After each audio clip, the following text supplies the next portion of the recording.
جب بھی آپ کے ذہن میں اللہ کا چہرہ آئے، یہ دو صفات ساتھ میں آنی چاہیے، ذوالجلال والاکرام، ان دو صفات کے ساتھ۔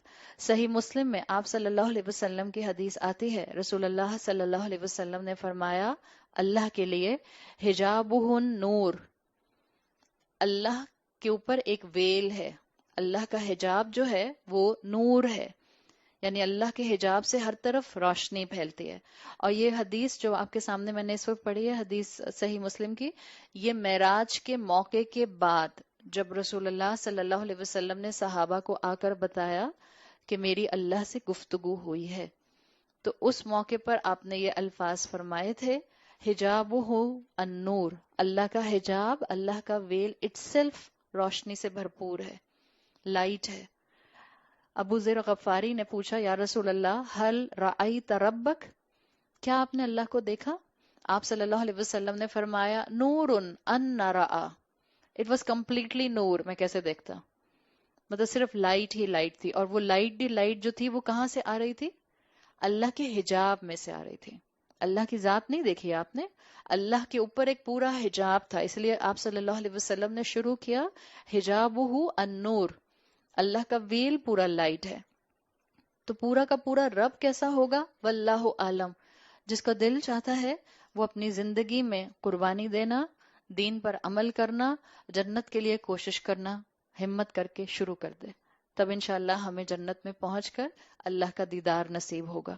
آپ صلی اللہ علیہ وسلم نے آگے فرمایا حجابہ النور لو کشفہ، اگر اللہ اپنا حجاب ریز کر دے، لأحرقت سبحات وجهه من تحی الیہ بصرہ من خلقہ، اگر اللہ اپنا حجاب ریز کر دے تو جو اللہ کے چہرے سے، آپ صلی اللہ علیہ وسلم نے وہی الفاظ استعمال کیے وجہہ، جو اللہ کے چہرے سے ریز آئیں، تمام مخلوقات کو وہ ختم کر دیں۔ اتنا زیادہ اللہ جو ہے وہ نور سے بنا ہوا ہے، کیسا ہے واللہ عالم۔ اللہ کے رسول نے کہا اللہ اگر اپنا ویل ہٹا دے تو مخلوقات ایگزسٹ نہ کر سکیں، یعنی اللہ کا حجاب میں ہونا is one of the mercy of اللہ، اللہ کا حجاب میں رہنا اللہ کی شان رحمانی کی عین مینیفیسٹیشن ہے، محبت کی جھلک ہے۔ تو اسی آیت میں بتایا گیا کہ ہر مخلوق ختم ہونے والی ہے سوائے اللہ کے۔ ایک طویل حدیث آتی ہے جس کو آپ صلی اللہ علیہ وسلم نے اپنے صحابہ کو بتایا کہ ہر مخلوق ختم ہو جائے گی، ایون جبرائیل علیہ السلام بھی۔ آپ صلی اللہ علیہ وسلم نے اپنے صحابہ کو ڈیفائن کیا کہ جب پہلا سور پھونکا جائے گا، آپ کو معلوم ہے ٹرمپٹ ایک اور پھر دوسرا ٹرمپٹ جو ہے وہ بلو کیا جائے گا، جب پہلا ٹرمپٹ بلو کیا جائے گا تو جتنی مخلوقات ہوں گی زمین پر ان سب کو موت آ جائے گی، سب ختم ہو جائیں گے، سوائے الا من شاء ربک، سوائے جس کو اللہ چاہے گا۔ اللہ تعالیٰ ملک الموت سے پوچھیں گے کون باقی ہے؟ ملک الموت کہیں گے وجہ کا باقل کریم، اللہ آپ کا نوبل چہرہ باقی ہے، وعبدک، اور آپ کا بندہ یعنی کہ میں۔ ملک الموت اپنے آپ کو کہیں گے اللہ آپ کا کریم چہرہ باقی ہے، وعبدک، اور میں، وعبدک جبرائیل و میکال و اسرافیل، یعنی ملک الموت ان تین فرشتوں کے نام لیں گے کہ یہ تین فرشتے اور میں باقی ہیں اور آپ اپنی جگہ باقی ہیں۔ اللہ حکم دے گا، حدیث میں آتا ہے میکال کی سول نکال لو، ملک الموت میکائیل کی روح جو ہے وہ نکال لیں گے، پھر اللہ پوچھے گا کون باقی ہے، پھر ملک الموت کہیں گے وجہ کا باقل کریم عبدو کا و عبد جبرائیل و اسرافیل، اللہ تعالیٰ حکم دیں گے اسرافیل کی روح نکال لی جائے، پھر اللہ اسی طرح سوال کرے گا دوبارہ ہو ریمینس، ملک الموت جواب دیں گے اللہ آپ کا چہرہ باقی ہے، میں اور جبرائیل باقی ہیں، اللہ ملک الموت کو حکم دے گا جبرائیل کی روح نکال لی جائے۔ اور جو احادیث میں عربی کے الفاظ آتے ہیں اگر آپ نیئرسٹ ٹو اردو ٹرانسلیشن اس کو کریں تو ملک الموت جبرائیل علیہ السلام کی روح قبض کریں گے، جبرائیل علیہ السلام چہرے کے بل زمین پر گر جائیں گے، اور اس طرح سے کہ اللہ کی حمد کرتے ہوئے گریں گے اور آپ کے پر پورے جو ہیں وہ اللہ کو گلوریفائی کرتے ہوئے پھیل جائیں گے۔ تو یہ ایک اللہ کی میجسٹی ہے جو آپ کو نظر آتی ہے، اور پھر اللہ تعالیٰ پوچھے گا ملک الموت سے اب کون باقی ہے؟ ملک الموت کہے گا عبدو کا، صرف میں، اللہ کہے گا ملک الموت کو بھی موت آ جائے، اور ملک الموت کو بھی موت آ جائے گی، پھر اللہ فرمائے گا کل من علیہا فان، جو کچھ اس میں ہے اس کو فنا ہونا ہے، وَيَبْقِ وَجْهُ رَبِّكَ ذُو الْجَلَالِ وَالْإِكْرَامِ، اور پھر اللہ خود سے سوال کرے گا لمن الملک اليوم، آج اصل میں کس کی ڈومینین ہے، اور خود ہی اللہ کی طرف سے جواب آئے گا للہ واحد القہار، اللہ خود جو صرف القہار کے طور پر باقی ہے۔ جب جبرائیل علیہ السلام جیسے فرشتے کو موت آنی ہے تو آپ کی اور میری کیا حقیقت ہے؟ تو اس موت کی تیاری اس موت سے پہلے کی جاتی ہے۔ اس موت کی تیاری کے لیے عمر کا انتظار نہیں کیا جاتا، ابھی تو میں صرف 20 سال کی ہوں، ابھی تو میں صرف 30 سال کی ہوں، ابھی تو میں صرف 60 سال کی ہوں، صرف 60 سال کی۔ اس موت کی تیاری جس لمحے موت کا احساس ہو جائے اسی لمحے کی جاتی ہے۔ تو اللہ نے بتا دیا کہ صرف اللہ کی ذات باقی رہنے والی ہے۔ ہم مسلمانوں کو کیا کرنا ہے؟ ہمیں اس الباقی سے اپنے آپ کو اٹیچ کرنا ہے۔ دیکھیں کچھ باقی نہیں رہنے والا، نہ ہمارے گھر، نہ ہمارے وارڈروبس، نہ ہمارے ایسٹس، نہ ہمارا بینک بیلنس، نہ ہمارا سٹاک، کچھ باقی نہیں رہنے والا، صرف اور صرف الباقی باقی رہنے والا ہے، وہ رب جس کا چہرہ جلال اور اکرام والا ہے۔ تو اس اسلام کے ساتھ اپنے آپ کو جوڑ لیں۔ جو اپنے آپ کو اسلام سے جوڑ لیتا ہے، جو اپنے آپ کو اسلام کے جھنڈے کے نیچے لا کر کھڑا کر لیتا ہے، جو اپنی زندگی میں اسلام کو پرائرٹی پر لے آتا ہے، اللہ کسی نہ کسی طرح سے اس کو ایسی زندگی دے گا انشاءاللہ کہ اس کا نام باقی رہے گا۔ اس لیے کہ جس نے آج یہاں اللہ کے راستے پر محنتیں کر لیں اس کو آخرت میں جنت ملے گی، اور جنت میں پھر کال آؤٹ کیا جائے گا ایک ایک جنتی کا نام جس نے اللہ کے راستے پر محنت اور قربانی دی ہوگی، ورنہ کوئی باقی نہیں رہنے والا۔ آپ کو اپنی دادی کی دادی کا نام آتا ہے؟ آپ کی دادی کی دادی کا نام کیا تھا؟ میجورٹی لوگوں کو نہیں معلوم ہوتا، مجھے خود معلوم نہیں ہے، نہیں معلوم نا۔ کچھ عرصے کے بعد آپ کی بھی 2 جنریشنز گزر جائیں گی اور آپ کا اور میرا نام بھی کسی کو معلوم نہیں ہوگا۔ اسی طرح سے آپ کے پوتوں کے بچے بیٹھے ہوئے ہوں گے اور ان سے کوئی پوچھے گا آپ کی دادی کا نام کیا تھا، وہ بھی کہیں گے پتہ نہیں۔ تو کوئی باقی نہیں رہنے والا، اس لیے بہتر ہے اپنے آپ کو اسلام سے اٹیچ کیا جائے۔ مخلوقات ختم ہو جاتے ہیں، آئیڈیا باقی رہتا ہے، an Islam is an idea. اپنے آپ کو آئیڈیا سے جوڑ لیں، آپ ہمیشہ کی زندگی سے اٹیچ ہو جائیں گے۔ جو اپنے آپ کو اسلام سے جوڑے گا وہ جنت میں جا کر اپنے آپ کو باقی رہنے کی پوزیشن میں رب کی رحمت سے لے آئے گا۔ دنیا نے اس چیز کو آبزرو کیا ہے، جس جس انسان نے اپنی زندگی کو اسلام سے اٹیچ کر لیا، اللہ نے اس کو دنیا اور آخرت دونوں جگہ سرخرو کرنے کا وعدہ کیا ہے۔ جیسے میڈگر ایور کی وائف نے کہا تھا، میڈگر ایور جو امریکن سوشل ایکٹیوسٹ تھا، اسیسینیٹ کر دیا گیا تھا نا اس کو، اس لیے کہ وہ افریقن رائٹس کے لیے آواز اٹھاتا تھا۔ تو جب اس کی اوباما کی سیکنڈ انوگریشن اسپیچ میں میڈگر ایور کی وائف کو بلایا گیا تھا، اور یہ وہ لوگ تھے Malcolm X, Medgar Evers, Martin King junior two, یہ سب وہ لوگ ہیں جنہوں نے اپنی زندگیوں کو آئیڈیا کے پیچھے لگایا تھا، ہیومن ریس کو فائدہ دینے کے لیے انہوں نے اپنی زندگیاں لگائی تھیں، سوشل ایکٹیوسٹ تھے، اور ایک ایک کر کے ان تینوں کو اسیسینیٹ کر دیا گیا۔ تو جب میڈگر ایور کی وائف کو بلایا گیا تھا کہ وہ آ کر اسپیچ کرے اوباما کی سیریمنی میں، تو اس نے ایک جملہ یہی بولا تھا، you can kill a man but you can not kill an idea. Islam is an idea, اور اسلام ہمیشہ سے ہے اور ہمیشہ رہے گا۔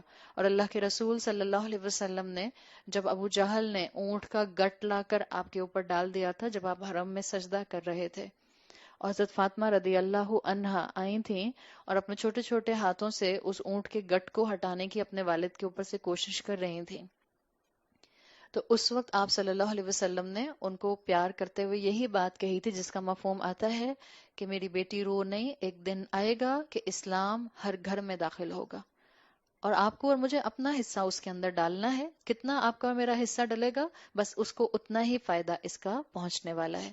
تو مسلمان ہونے کی نعمت ہو، آج زندہ ہونے کی نعمت ہو، آج قرآن کے سامنے بیٹھنے کی نعمت ہو، اس کا بھرپور فائدہ اٹھائیں، اس لیے کہ اللہ نے مجھے اور آپ کو آج موقع دیا ہے کہ ہم اپنی اصلاح کر لیں۔ تو جو زندگی میں قرآن کھلا ہے اس کو اب بند نہیں ہونے دینا. آیت نمبر 28 میں آگے فرمایا فَبِأَيِّ آلَاءِ رَبِّكُمَا تُكَذِّبَانِ، تو تم اپنے رب کی کون کون سی نعمتوں کو جھٹلاؤ گے. اپنی محنتوں کو صرف دنیا میں انویسٹ نہیں کریں، دنیا کسی بھی وقت ختم ہو جائے گی. اپنی محنتوں کو وہاں انویسٹ کریں جہاں کی انویسٹمنٹ ہمیشہ باقی رہنے والی ہے. وہ تو ہمارے آس پاس تو اتنے بہت سے لوگوں کے کورس بھی موجود ہیں، اور مسلمان جو ہوتا ہے وہ ہر جگہ سے فائدہ اٹھاتا ہے. مسلمان جو ہوتا ہے وہ ہر جگہ سے اچھی بات کو لے لیتا ہے. گاندھی کا کوٹ آپ کو اکثر کتابوں میں لکھا ہوا ملتا ہے، live as if you were to die tomorrow. آج کی فکر کرو، کیا پتہ کل موت آ جائے. اور بالکل یہی چیز آپ کو اور مجھے اسلام سکھاتا ہے کہ ہمیں اپنے کل کا کچھ بھروسہ نہیں ہے. تو جو نیکی کا ارادہ اس وقت بھی آپ کے ذہن میں آ رہا ہے، ہم سب کے ذہنوں میں جو جو نیکی کا ارادہ آ رہا ہے، میں اب یہ نیک کام کروں گی، اب میں ایک اپنے اندر یہ اصلاح کا فیکٹر لے کر آؤں گی، آج ہی کر جائیے گا، ڈیلے مت کیجیے گا. جتنا ڈیلے ہوتا ہے اتنا انسان جو ہے اس کو پینڈنگ پر ڈالتا جاتا ہے. الباقی کے ساتھ اٹیچ ہونا ہے تو اپنی نیکیوں کو باقی رکھنے کے لیے ان کو فوراً اپنے عمل کا حصہ بنا لیجئے. آگے فرمایا آیت نمبر 29 يَسْأَلُهُ مَنْ فِي السَّمَاوَاتِ وَالْأَرْضِ كُلَّ يَوْمٍ هُوَ فِي شَأْنٍ، زمین اور آسمانوں میں جو بھی ہیں سب اپنی حاجتیں اسی سے مانگتے ہیں، ہر آن وہ نئی شان میں ہے. جو کچھ آسمانوں اور زمین میں ہے وہ اسی سے سوال کرتا ہے. تو پھر کوئی انسان اپنے آپ کو اللہ سے انڈیپینڈنٹ کیسے سمجھ سکتا ہے؟ کوئی ایگنوسٹک ہو، کوئی ایتھیسٹ ہو، کوئی ناشکرہ مسلمان ہو، وہ کیسے کہہ سکتا ہے کہ مجھے اللہ کی ضرورت نہیں ہے؟ وہ کیسے سوچ سکتا ہے کہ اس کو اللہ کا شکر ادا نہیں کرنا؟ جتنا کہے گا اتنا اس کی محتاجی جو ہے وہ واضح ہوتی چلی جائے گی. اور سورہ رحمان جو ہے ایک اوپن انویٹیشن ہے تمام انسانوں کے لیے، اس لیے کہ اس میں یہ نہیں ہے آیا کہ مسلمان جو آسمانوں اور زمین میں ہیں وہ اللہ سے سوال کرتے ہیں. یَسْأَلُهُ مَنْ فِي السَّمَاوَاتِ، ابھی آپ کو بتایا تھا من آتا ہے ہر عاقل مخلوق کے لیے. تو اس من میں سورہ رحمان کے اس مقام پر ایک اوپن ڈکلیریشن ہے کہ صرف مسلمان اللہ سے سوال نہیں کرتے، ہر انسان، ہر جن، ہر فرشتہ، کائنات کی ہر شے اپنی ہر نیڈ کے لیے اللہ رب العزت کی محتاج ہے. یس الوہ کے اندر تمام مخلوقات کو فٹ کر دیا گیا. یس الو کے دو معنی کیے جاتے ہیں عربی زبان میں، ایک آتا ہے سوال کرنا، ایک ہوتا ہے ضرورت ہونا. دونوں میں کیا فرق ہے ابھی دیکھتے ہیں. سوال کرنا یا ضرورت ہونا. آپ دیکھیں یہاں پر آیا ہے یس الوہ من فی السماوات والارض، سوال کرتے ہیں اس سے جو بھی آسمانوں اور زمینوں میں. کیا سوال کرتے ہیں؟ یہ آیا؟ یہ تو نہیں آیا. یس الوہ اس سے سوال کرتے ہیں من جو بھی السماوات والارض زمین اور آسمانوں میں ہے، لیکن کیا سوال کرتے ہیں یہ نہیں آیا. تو ہم نے پچھلی کلاسز میں یہ چیز دیکھی تھی کہ جب اس طرح سے آبجیکٹ کو نہ لایا جائے تو اس سے سکوپ کو براڈ کر دیا جاتا ہے. للتوسع آپ کو بتایا تھا، اس کے اندر وسعت ہے، یعنی ہر مخلوق کی ہر ضرورت ڈیفائن کرنے کی ضرورت ہی نہیں. اب ہر ضرورت میں بیٹھ کر اگر آپ اور میں لسٹ بھی بنائیں گے اس لسٹ میں سب چیزیں نہیں آنے والی. ہر مخلوق کی ہر ضرورت صرف رحمان پوری کرتا ہے، صرف اسی کے پاس طاقت ہے، اسی کے پاس میجسٹی ہے کہ وہ ہر مخلوق کی ہر حاجت پوری کر سکے. تو مانگتے کیوں نہیں اس سے؟